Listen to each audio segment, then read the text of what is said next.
The following story has been brought to you by StoriesToInspire.org. I'm going to tell you a story about Rav Shach. Amazing story. Rav Shach, when he was an old man, he was almost 90 years old, wasn't feeling so great, and he lived with his grandson. His wife had already passed away, and he woke up one morning, and it was a freezing, cold, pouring day in Israel. And he told them, please, after Shaharit, after they ate breakfast, he said, please call a taxi to go to Haifa. He goes, Haifa? It's far away from Bnei Brak to Haifa. What do we go to Haifa for? Look at this weather outside. Just call the taxi. He says, Grandpa, I'm not letting you go out in this weather. He says, well, if you don't call the taxi, you don't give me the telephone, I'm going to walk to the central bus station. I'm going to take a bus to Haifa. My gosh. Okay, he had no choice. He called the taxi.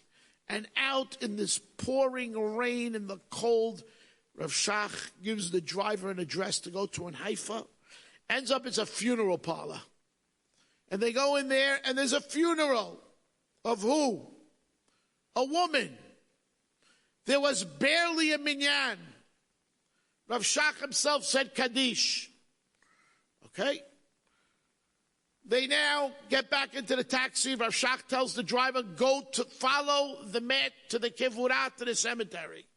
He says, Grandpa, you're going to get sick. You can't stand outside in the cold. So I said, go to the cemetery. They went to the cemetery. When they got to the cemetery, it was raining. They went out. They buried the person. Rav Shach stood there by the open grave. After the minyan left, Rav Shach stayed there, and it's pouring, raining. Said, Zaidi, let's get out of here. You're going to get sick.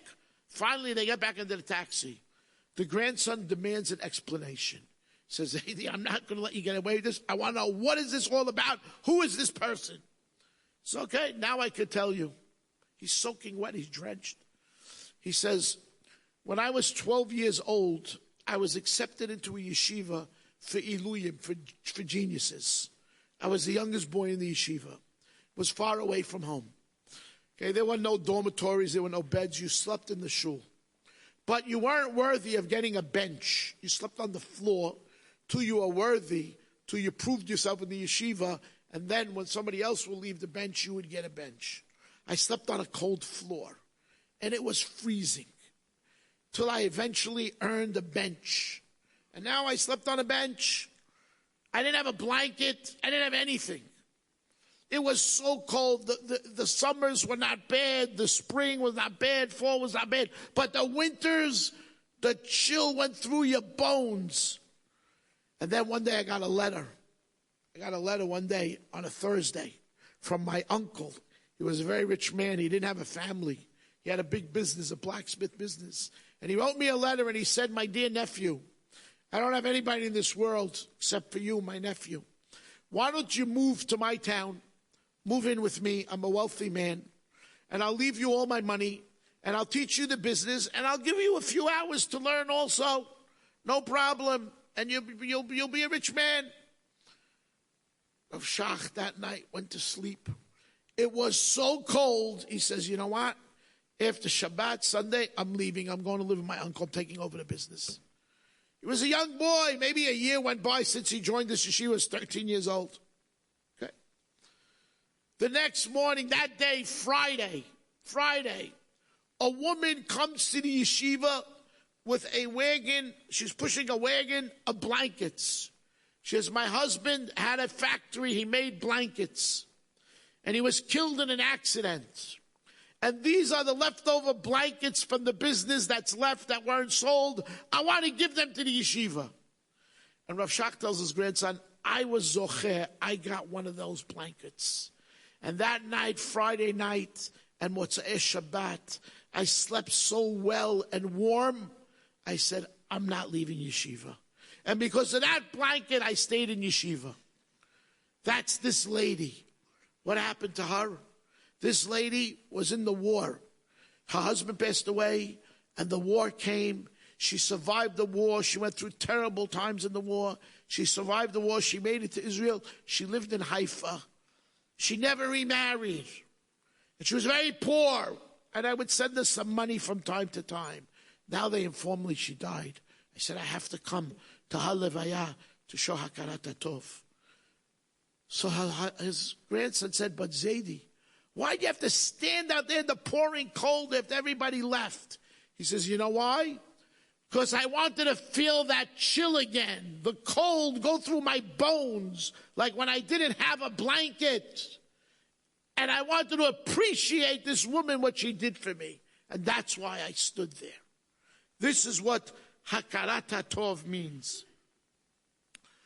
Rabotai, I met a woman, I know a woman, who told me that when she got married many years ago, Moshe Feinstein sent her and her hatan a check, a gift for the wedding. What was this gift about? This woman's grandfather was Rav Moshe's Rebbe, Rav Pesach Proskin. And he sent them a gift for their wedding. They can't accept a gift from the Gadol Ador. They got into a car. They went to the east side. They went to see Rav Moshe. Thank you so much for your beracha. But please, please, take the check back. We can't accept the gift from the Gadol Ador. He says, what are you talking about? This is only a small token of my appreciation, my Hakarat Hatov, to your grandfather, my Rebbe, for everything he did for me in my life. And he convinced them that they have to take the check. When she went home, her father told her that his father, Rav Pesach Proskin, always used to tell him, it's the most frustrating thing to be the Rebbe of Rav Moshe Feinstein, because you can't teach him anything. He knows everything. Can't teach him anything. And he's saying, I have the greatest Hakarat Hatov for what he did for me. This gift came 60 years after he was a student. Never forgot, 60 years later. This is Hakarat Hatov. Many times, not only do we not have Hakarat Hatov, many times, but we complain and we grumble. We get a medical bill, we complain. I got to pay this bill for. Did you forget the man saved your life? Forgot that.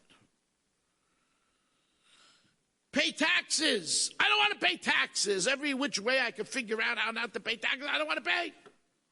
Right. Yaakov Avinu, when he went to Shechem, it says, Vayichad et Pnei Ha'ir. He encamped in the face of the city. The Gemara on Shabbat says that Yaakov Avinu minted coins for them, and he established marketplaces, and he built bathhouses for them. Why? Because he encamped outside by their city. You have to show Hakarat Hatov for anybody or anything that does for you something. The Midrash Rabbah says, whenever we benefit from a place, we have to show our gratitude by doing something for that place. We live in America. Jews never had it so good like we have it in America in 2,000 years. Pay your taxes. It's the least you can do, right? Most Shalom Bayit problems stem from a lack of Hakarat Hatov for the spouse. The husband doesn't appreciate the wife, all the chores that she has to do all day long for the house, for the children, for him. And the wife doesn't understand that the husband goes to work and works hard all day long to bring home a living for the family. If they would understand each other, there would be much less Shalom Bayit problems. You want to know how far Hakarat Hatov goes? You heard of Rav Issa Zalman Meltzer? He was the father-in-law of Rav Aaron Kotler. He was a Gadol Ador. Rav Issa Zalman was an old man. It's hard for him to walk, and he got an invitation to a Talmid's bar mitzvah. The Talmid, his son, was being bar mitzvahed. Okay, it's just a kiddush on Shabbat, the way they do it in Israel, and that's it. To the utter shock of the entire crowd, Rav Issa Zalman walks in. And he walked from very far. They were shocked. The man was going crazy, the father of the bar mitzvah boy. Rebbe, what are you doing here? What? He sat down, he stayed, he ate, he spoke, he blessed the bar mitzvah boy. When he got up to leave, he goes, Rebbe, I can't. What is this? He says, I'll tell you. He says, even though it's very hard for me to walk, when I got your invitation, I realized I'm really getting old. And time is going by. And I gained a lot of insight from this invitation that you sent me. And I have to have Hakarat Hatov for you for that. And I walked. Enjoyed this story? Come again. Bring a friend. StoriesToInspire.org